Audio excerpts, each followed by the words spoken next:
Hello नमस्कार, आप सभी का बहुत बहुत स्वागत है उत्कर्ष प्लेटफॉर्म के द 10 मिनट स्टडी शो में, जिसका नाम है यानी कि आज हम बात करने वाले हैं प्रमुख चर्चित व्यक्तित्व। और चर्चित व्यक्तित्व का मतलब यहाँ पर हम उन व्यक्तित्व की बात नहीं कर रहे हैं।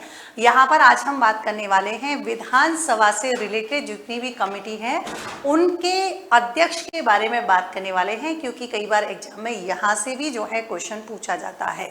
तो आइए शुरुआत करते हैं। और एक बात मैं आपको बता दूं कि ये जो है एकमात्र रिवीजन क्लासेस रहने वाली हैं, तो इसमें ऐसा नहीं है कि मैम इसमें पढ़ाया नहीं। तो यहाँ पर पढ़ाने से ज़्यादा जो है क्या है, आपको मेन फोकस करना है जो ऑलरेडी आपने पढ़ा हुआ है उसके बारे में। और ये लिया गया है सूजस से। तो सूजस में जो है यहाँ पर बताया गया था कि विधानसभा के आगामी सत्र से जो है क्या है, जो प्रत्येक विधायक होगा वो क्या करेगा, वो प्रत्येक सप्ताह में एक अंतर सत्रकालीन अतारांकित प्रश्न जो है क्या कर सकता है, पूछ सकता है। और ऐसे प्रत्येक प्रश्न का उत्तर जो है वो क्या है, राज्य सरकार को कितने दिन की अवधि में, 30 दिन की अवधि में जो है कहाँ पर भेजा जाएगा, सीधा सदस्य को भेजना होगा। और यही नहीं, उसकी जो एक प्रति होगी, वो क्या होगा, वो विधानसभा को भेजनी होगी। किसको भेजनी होगी, विधानसभा को जो है भेजनी होगी। और सबसे इंपॉर्टेंट बात कि एक जो सत्र होता है उसमें जो प्रत्येक विधायक होगा, है ना, जो प्रत्येक विधायक होगा, यानी कि हम बात कर रहे हैं एमएलए यानी कि मेंबर ऑफ लेजिस्लेटिव असेंबली की। तो यहाँ पर 10 तारांकित और 20 जो है क्या कर सकता है, अतारांकित यहाँ पर क्या कर सकता है, प्रश्न पूछ सकता है। वेरी वेरी इंपॉर्टेंट आपको यहाँ पर ध्यान रखना है, क्योंकि आपको पता है कि जब हम बात करते हैं जो सदन की कार्यवाही शुरू होती है ना, जो सदन की कार्यवाही शुरू होती है, तो सदन की कार्यवाही शुरू होने का, है ना, सदन की जो कार्यवाही शुरू होती है, तो यहाँ पर जो है आपके कौन सा काल होता है, सबसे पहला तो यहाँ पर प्रश्न काल, है ना, क्वेश्चन आवर जो है जिसे हम कहते हैं, जिसका समय जो है 11 से 12 बजे तक यहाँ पर रहता है। तो प्रश्न काल की बात करेंगे तो ये जो है आपके कितने, 3 प्रकार के, एक आपके कौन सा होता है, तारांकित प्रश्न, एक तो आपके तारांकित प्रश्न हो जाएगा, और एक आपसे जो है कौन सा, अतारांकित प्रश्न, है ना, तारांकित दूसरा कौन सा है, अतारांकित प्रश्न यहाँ पर हो जाएगा।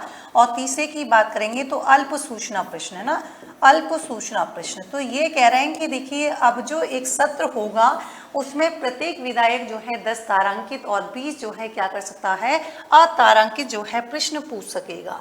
यहाँ पर कुछ बात करेंगे व्यक्तित्व नियुक्तियों की, यानी कि 2025-26 के लिए राजस्थान विधानसभा की जो विभिन्न समितियां हैं उनके सभापति नियुक्त किए गए थे। अब दूसरी इंपॉर्टेंट बात की कब की कर रहे हैं, ये 30 अप्रैल की बात है। और आप सभी को पता है कि हमारी जो 16वीं विधानसभा है ना, जो हमारी 16वीं विधानसभा है, इसके अध्यक्ष कौन है, वासुदेव देवनानी है। और इन्होंने जो है विधानसभा की प्रक्रिया तथा कार्य संचालन संबंधी, यानी कि यहाँ पर जो है 183 का क्लॉज ए के अंतर्गत जो है क्या है, जो विभिन्न समितियां हैं उनके सभापतियों की नियुक्ति की क्या है, यहाँ पर नियुक्ति की गई है। अब इम्पॉर्टेंट ये पूछ लिया जाता है आपको यहाँ पर, या तो एक सिंगल लाइनर कि ये समिति के अध्यक्ष कौन है, या फिर कई समितियों की जो है क्या है, आपसे मैच करके पूछ लिया जाएगा। जैसे नियम समिति की बात करेंगे तो कैसे याद रखोगे कि भाई देखिए नियम कौन बनाएगा, तो नियम घर की नानी बनाती है, नानी से ध्यान रखना वासुदेव देवनानी हो जाएगा, थोड़ा सा कनेक्ट करने के लिए, हालांकि आप सीधे भी याद रख सकते हैं। प्रश्न और संदर्भ समिति की बात करेंगे तो देखिए प्रश्न पूछने का अधिकार किसको है, संदीप को है, मतलब यहाँ पर कौन हो जाएंगे, संदीप शर्मा हो जाएंगे। जन या फिर लोक लेखा समिति की बात करेंगे तो यहाँ पर जो है कौन है, टीकाराम जूली यहाँ पर करेक्ट आंसर हो जाएगा। फिर आगे देखिए बात करते हैं किसके बारे में, कि प्राक्कलन समिति क्या की बात करेंगे, तो ये अर्जुन लाल जो है यहाँ पर हो जाएंगे, प्राक्कलन समिति कै की बात करेंगे। वहीं हम प्राक्कलन समिति कै की बात करते हैं तो यहाँ पर उनके जो है कौन है, बाबू सिंह राठौड़ हो जाएंगे। जबकि आपसे पूछे कि राजकीय उपक्रम समिति के अध्यक्ष कौन है, तो ध्यान रखना उनका नाम है काली चरण सर्राफ। जबकि कार्य सलाहकार समिति की बात करेंगे तो यहाँ पर जो है कौन से हो जाएंगे, वासुदेव देवनानी जो है यहाँ पर करेक्ट आंसर हो जाएगा। अब बात करते हैं महिलाओं और बालकों के किसकी, कल्याण संबंधी समिति की, तो यहाँ पर जो है कौन हो जाएंगे, कल्पना देवी जो है आंसर हो जाएगा। अब देखिए पिछड़े वर्ग के कल्याण संबंधी नरेंद्र बुडानिया समिति की बात करेंगे तो ये आपको ध्यान रखना है कि देखिए पिछड़े वर्ग के जो है कौन है, तो कल्याण संबंधी जो समिति है उसके अध्यक्ष कौन हो जाएंगे, नरेंद्र बुडानिया हो जाएंगे। जबकि अनुसूचित जाति कल्याण समिति की बात करेंगे तो ध्यान रखना डॉक्टर विश्वनाथ मेघवाल जो है यहाँ पर हो जाएंगे। जबकि आपसे कोई पूछे कि अनुसूचित जनजाति कल्याण जो है समिति की बात करेंगे तो यहाँ पर आंसर जो है कौन सा हो जाएगा, फूल सिंह मीणा जो है यहाँ पर आपके करेक्ट आंसर हो जाएगा। जबकि देखिए गृह तथा स्थानीय निकायों और पंचायती राज संस्थाओं संबंधी समिति की बात करेंगे तो आंसर क्या हो जाएगा, जितेंद्र कुमार गोठवाल जो है यहाँ पर हो जाएगा। अगला देखिए पुस्तकालय एवं सरकारी आश्वासनों संबंधी समिति की बात करेंगे तो आंसर क्या हो जाएगा, हरिसिंह रावत जो है करेक्ट आंसर हो जाएगा। याचिका और सदाचार समिति की बात करेंगे तो यहाँ पर जो है कैलाश चंद्र वर्मा हो जाएगा। और आपसे पूछे कि विशेषाधिकार एवं अधीनस्थ विधान संबंधी समिति की बात करेंगे तो यहाँ पर कौन सा होगा, केसाराम चौधरी हो जाएगा। यहाँ पर देखिए अल्पसंख्यकों के कल्याण एवं पर्यावरण संबंधी समिति की बात करेंगे तो इसके अध्यक्ष कौन हो जाएंगे, दयाराम परमार। ये क्वेश्चन पहले भी एग्जाम में पूछे गए हैं, ध्यान रखना।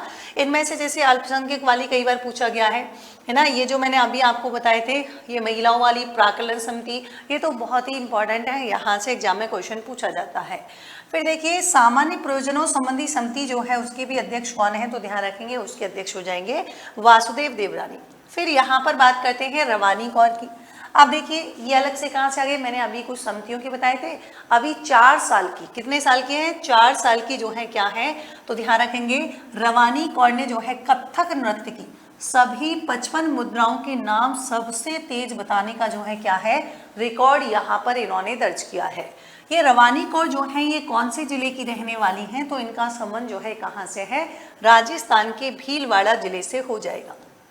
साथ ही ध्यान रखेंगे जैसे कोई संस्था या विभाग श्रेणी की बात करेंगे तो यहाँ पर अजिताभ शर्मा जो है ना, इनको यानी कि प्रमुख शासन सचिव हैं उद्योग विभाग के, इनको जो है क्या किया गया है तो दिसंबर 2024 में राइजिंग राजस्थान का सफलतापूर्वक आयोजन करने के लिए जो है क्या है यहाँ पर पुरस्कार दिया गया है। जबकि देवराज जो कि निदेशक पेंशन एवं पेंशनर्स कल्याण विभाग हैं, इनको जीवित प्रमाण पत्र के ऑनलाइन वेरिफिकेशन संबंधी नवाचार के लिए सम्मानित किया गया है।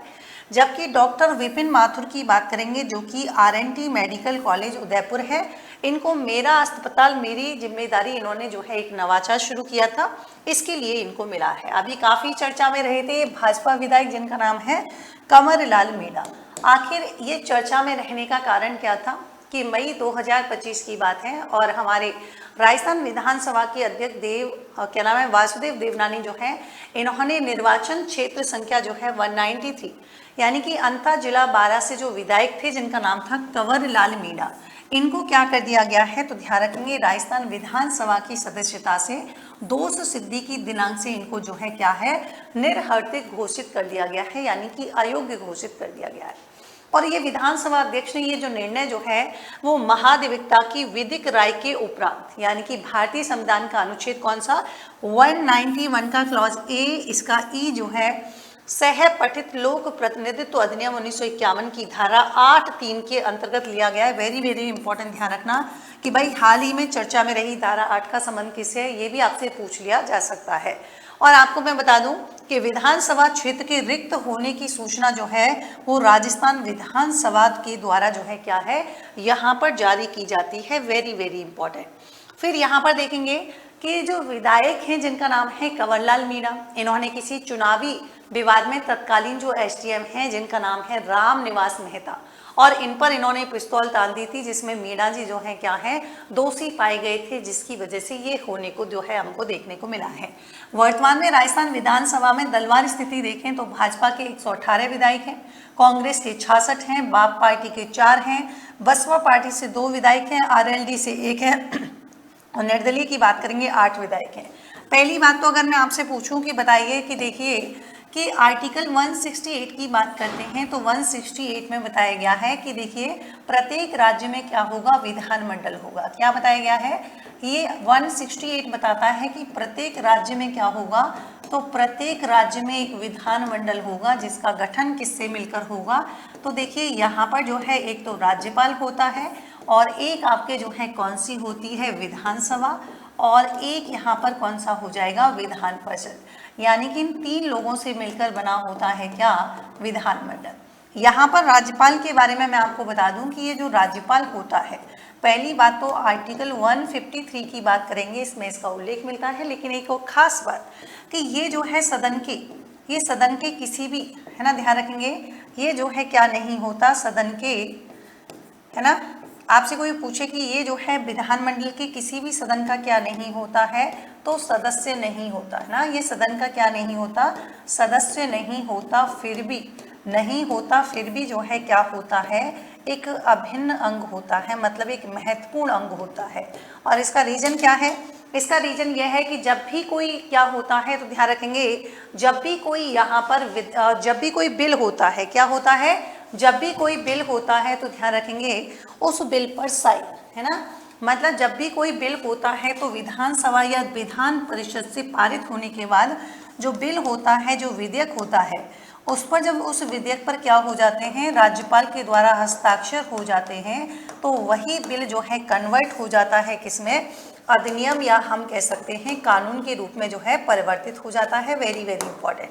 और विधान परिषद ध्यान रखेंगे केवल 6 ही राज्यों में है। कितने राज्यों में है, केवल 6 राज्यों में हमें देखने के लिए मिलती है। और कौन कौन से हैं, तो ध्यान रखेंगे कुंभा क्या पीता है, तो भाई देखिए कुंभा जो है ना, क्या पीता है, कुंभा जो है टी पीता है। और टी K4 क्या हो जाएगा, K4 हो जाएगा कर्नाटक, U4 हो जाएगा कौन सा, यूपी हो जाएगा, M4 हो जाएगा महाराष्ट्र, कौन सा, महाराष्ट्र हो जाएगा, B4 कौन सा हो जाएगा, बिहार हो जाएगा, और A4 क्या हो जाएगा, आंध्र प्रदेश हो जाएगा।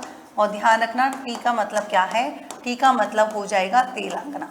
तो ये जो है क्या है, केवल 6 राज्यों में हमारी विधान परिषद जो है पाई जाती है। ये थी कुछ इंपॉर्टेंट जानकारी। लेकिन साथ ही मैं आपको बता दूं कि उत्कर्ष आपके लिए इस दिवाली के अवसर पर जो है कि लेकर आया है क्या, तो आपको ध्यान रखना है कि उत्कर्ष ऐप में आरएस के जितने भी ऑनलाइन कोर्सेज हैं, इन पर जो है क्या है, तो आपके यहाँ पर लेकर आया है। भाई देखिए खास बात क्या होने वाली है, तो आपको ध्यान रखना है, क्या आपने कहा कि मैम देखिए अप टू 90% तो ऑफ आपको मिलेगा ही मिलेगा, लेकिन यहाँ पर ध्यान रखना है एक्स्ट्रा 13% जो है आपको क्या है, मिल सकता है एक्स्ट्रा। कैसे मिलेगा, आपको एक कूपन कोड अप्लाई करना है UC13। और यही नहीं, सबसे इम्पॉर्टेंट बात कि जब तक आपका एग्जाम होता है तब तक कोर्स की वैलिडिटी रहने वाली है। और इससे भी खास तोहफा उत्कर्ष आपके लिए लेकर आया है कि अगर आपका फाइनल सिलेक्शन हो जाता है, तो फाइनल सिलेक्शन होने के बाद जो है आपकी 100% फीस जो है वापस कर दी जाएगी। ये ऑफर सिर्फ जो है 24 अक्टूबर तक था पहले। तो आपको अभी जो है उत्कर्ष ऐप डाउनलोड करना है। उत्कर्ष ऐप डाउनलोड करेंगे तो आप अपने मन चाहे पसंद जो बैचेज हैं उनको जो है परचेज कर सकते हैं, बहुत ही एक शानदार जो है ऑफर के साथ। साथ ही मैं आपको बता दूं कि देखिए बहुत सारे ऐसे बैचेज हैं जो कि बहुत इंटरेस्टिंग बैच भी हैं, जैसे RS foundation Nirmal batch 7.0 live from studio रहेगा। और यहाँ पर सबसे खास बात यह है कि हिंदी मीडियम बैच है।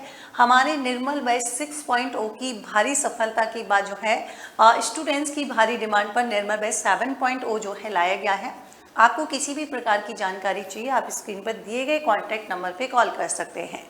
साथ ही मैं यहाँ पर बता दूं कि आरएस प्रीलिम्स और मेंस तो शीघ्र ही आरपीएससी के द्वारा जो है वैकेंसी जो है आ सकती है, यानी कि जारी हो सकती है। लेकिन इसके लिए आपको पहले से ही प्रिपेयर होना पड़ेगा, यानी कि प्रीलिम्स और मेंस की साथ में तैयारी करनी पड़ेगी। क्योंकि इस बार आपने देखा भी होगा कि मेंस के लिए आपको उतना प्रॉपर टाइम नहीं दिया गया था, तो आपकी तैयारी पहले से ही मजबूत होगी तो जाके आप मेंस क्लियर कर पाओगे। तो इसी को ध्यान में रखते हुए उत्कर्ष आपके लिए लेकर आया है सभी ऑनलाइन कोर्सेज पर अप टू 90% तक की भारी छूट। बस जैसा मैंने कहा UC13 कोड जो है आपको कूपन कोड अप्लाई करना है, और इसका नाम हमने इसीलिए रखा है समग्र बैच। ये लाइव फ्रॉम क्लासरूम रहने वाला है। इसकी खास विशेषता क्या है कि आपको जयपुर के टीचर से पढ़ना अच्छा लगता है तो आप जयपुर जो है बैच को परचेज कर सकते हैं, और नहीं तो आपको लगता है कि नहीं हमको तो जोधपुर वाले टीचर से पढ़ना है तो जोधपुर जो है आप ये वाला बैच परचेज कर सकते हैं। वही UC13 कूपन कोड अप्लाई करने पर जो है आपको 13% का एक्स्ट्रा डिस्काउंट मिलेगा। और फॉर मोर इंक्वायरीज आप इस दिए गए कॉन्टैक्ट नंबर पे कॉल कर सकते हैं। साथ ही मैं बता दूं कि आरपीएससी के द्वारा आयोजित ईओआरओ की परीक्षा, जो कि बहुत ही महत्वपूर्ण है और ऐसे अभ्यर्थी के लिए काफ़ी महत्वपूर्ण है जो कि किसी न किसी रीजन की वजह से आरएस में सफल नहीं हो पाए, तो उसी के लिए सबसे बेस्ट अपॉर्चुनिटी हम कह सकते हैं ईओआरओ। तो नगर पालिका का जो है अध्यक्ष भी होता है और सबसे इम्पॉर्टेंट बात कि बहुत ही इस पद की जो है एक अपने आप में एक गरिमा जो है प्रतीत होती है। तो यहाँ पर 6 अक्टूबर 2025 से बैच शुरू किया गया है और साथ ही मैं बता दूं कि आरएस फाउंडेशन निर्मल इंग्लिश मीडियम बैच है, लाइव फ्रॉम स्टूडियो हो चुका है। ओरिजिनल प्राइस 7,830 रुपये, मतलब पहले 45,000 रुपये हुआ करती थी, लेकिन उत्कर्ष आपके लिए ऑफर में 7,830 में अभी अवेलेबल हो रहा है। क्यों? क्योंकि आपको कूपन कोड अप्लाई करना है तब मिलेगा, क्योंकि इससे पहले ये 9,000 का था, मतलब ओरिजिनल प्राइस इसकी 45,000 हुआ करती थी, फिर हमने इसको जो है 9,000 को किया बच्चों की भारी डिमांड पर, और अब हमने जो है 13% एक्स्ट्रा डिस्काउंट भी यहाँ पर दे रहे हैं दिवाली के शुभ अवसर पर। और साथ ही मैं आपको बता दूँ, हाँ, आरएस प्रीलिम्स बैच स्टार्ट हो चुका है। स्टैंडर्ड फीस 4,350, प्राइम फीस जो है 5,655 जो है यहाँ पर रहने वाली है, मतलब प्राइम फीस 5,655 है और स्टैंडर्ड फीस 4,350 है। लेकिन आपको ये पूरा का पूरा कब मिलेगा? जब आप इस कूपन कोड को अप्लाई करते हैं। तो बहुत ही शानदार मौका जो है आपके पास है, तो आप इस मौके का फ़ायदा जरूर उठाएं। तो आज ही जो है डाउनलोड करें उत्कर्ष ऐप, और ऑफर में लिए गए कोर्सेज संबंध परीक्षा में आपको कुछ भी जानकारी चाहिए तो आप दिए गए स्क्रीन पे नंबर पे कॉल कर सकते हैं। लेकिन फिर से याद दिला दूं कि फाइनल सिलेक्शन आप ले लेते हैं तो 100% फीस जो है आपकी वापस कर दी जाएगी। तो डाउनलोड करें Utkarsh app now. Thank you so much.